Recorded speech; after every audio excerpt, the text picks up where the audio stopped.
Karibu tena.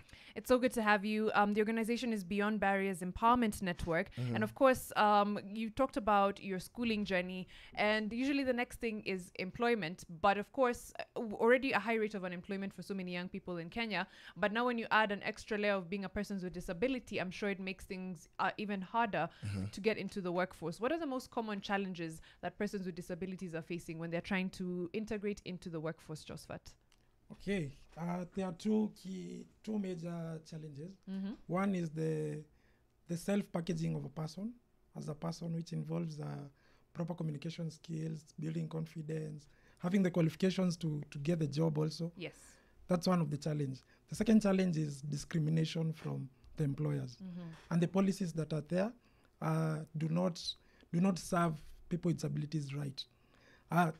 A person, it's in this case, a person with disabilities, when I am qualified for a certain job, the employer tends to see my challenge first instead of seeing the delivery that I'll put in the organization or in the company as an employee.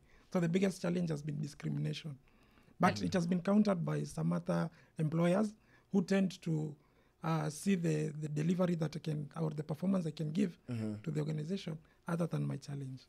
Yes. I like that you've put it in a two-pronged way. Yes. There's the packaging, because how you present yourself, your qualifications, etc. Yes. And then there's the external, which is out of most people's control. That's discrimination from employers. Yes. But are there protections available? Because I think a lot of people, are getting either losing opportunities because they're not aware that someone can't deny you a job because of XYZ, right? Yes. What legal frameworks exist to protect people with disabilities from discrimination at workplaces?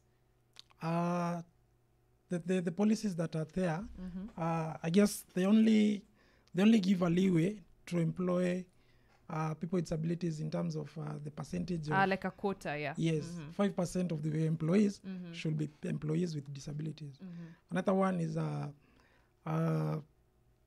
there's the benefit of tax exemptions for employees with disabilities. So many employers won't feel good to follow the process because it's not an easy process. They will tend to ignore the process or sideline because you are an employee of the organization. So they don't want to engage themselves in that line of me benefiting from the exemption as an employee. Yeah, sometimes there's stereotypes. Maybe at the office, maybe they see you and they say, huyu haezi fanya hivyo, situpatie mtu mwingine. And in spaces of work, we've seen something like that.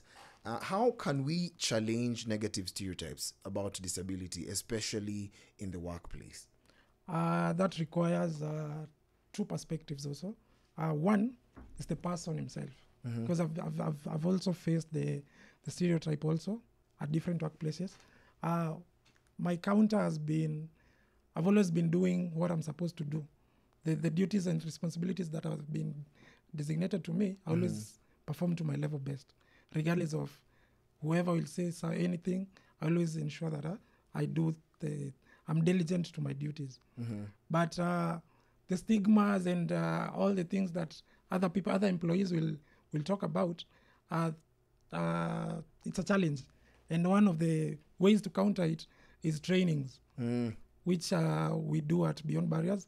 We do trainings for organizations on how to be inclusive and how to interact with employees or people with disabilities across board.